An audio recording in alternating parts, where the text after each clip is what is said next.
ओम श्री साईराम. स्वागत आहे तुम्हा सर्वांचं माझ्या यूट्यूब चॅनेलमध्ये.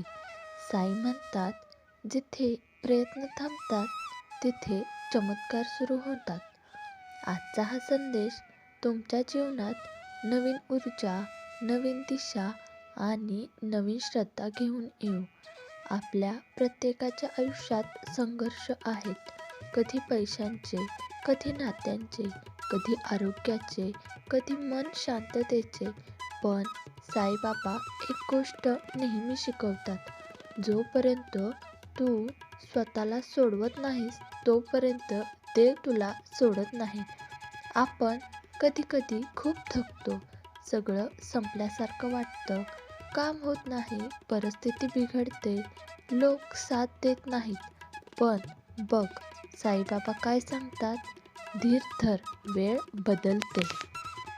कधी तुमचं जीवन अचानक घडतंय असं वाटतं, काहीही जुळून येत नाही, प्रत्येक गोष्टीत अडथळे येतात. तेव्हा एकच वाक्य लक्षात ठेवा, मन स्थिर ठेवलं तर मार्ग आपोआप तयार होतो. श्रद्धा आणि सबुरी दोन्ही शब्दांमध्ये तुमच्या जीवनाचं संपूर्ण गुपित दडलेलं आहे. श्रद्धा म्हणजे फक्त देवावर विश्वास नाही, श्रद्धा म्हणजे स्वतःवरचा विश्वास. सबुरी म्हणजे थांबून बसणं नाही, सबुरी म्हणजे सतत प्रयत्न करत राहणं. जिथे तू मनाने हार मानतो तिथूनच तुझा प्रकाश मागे फिरतो. काही वेळा आपण विचार करतो, मी एवढं मेहनत करतोय पण काही होतच का नाही.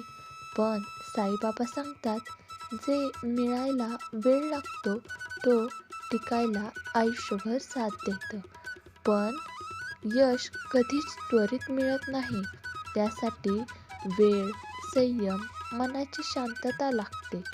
जो स्वतःवर नियंत्रण ठेवतो त्याच्यावर जग काहीही करू शकत नाही. राग आला की थांब, भीती वाटली की बाबांना आठव आणि शंका आली की स्वतःला सांत्वन दे, मी सक्षम आहे. आपण जे काही करतो त्यामध्ये मन शांत असणं खूप आवश्यक आहे.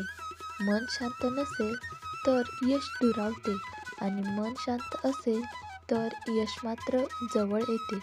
कधी आपल्याला वाटतं, लोक माझ्याबद्दल काय म्हणतील, ते मला कमी समजतील का, मी अपयशी तर ठरेल ना. पण बाबा सांगतात, लोकांचं काम बोलणं आणि तुझं काम चालत राहणं. जगात एकही व्यक्ती अशी नाही जिच्यावर टीका होत नाही. पण ज्याने लोकांचे ऐकून थांबणं टाळलं तोच पुढे गेला.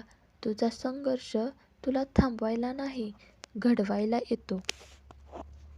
जीवनात अडथळे येतात म्हणजे देव सांगतो, तू यासाठी तयार होत आहे. लक्षात ठेव, रात्र सगळ्यात काळी होते तेव्हा सूर्य उगवायला काहीच वेळ नसतो. हार मानू नको, अजून खूप शक्यता आहेत. तुम्ही कोणत्याही परिस्थितीत असाल, पैसे कमी असो, काम नसावं, नात्यात ताण असो, अभ्यासात मन लागत नसेल, नोकरीतही त्रास असेल, बाबांना मनापासून सांगा, देवा मला योग्य रस्ता दाखव. आणि मग बघा, बाबा तुम्हाला तिथे नेऊन जातात जिथे तुम्ही पोहोचायचं असतं.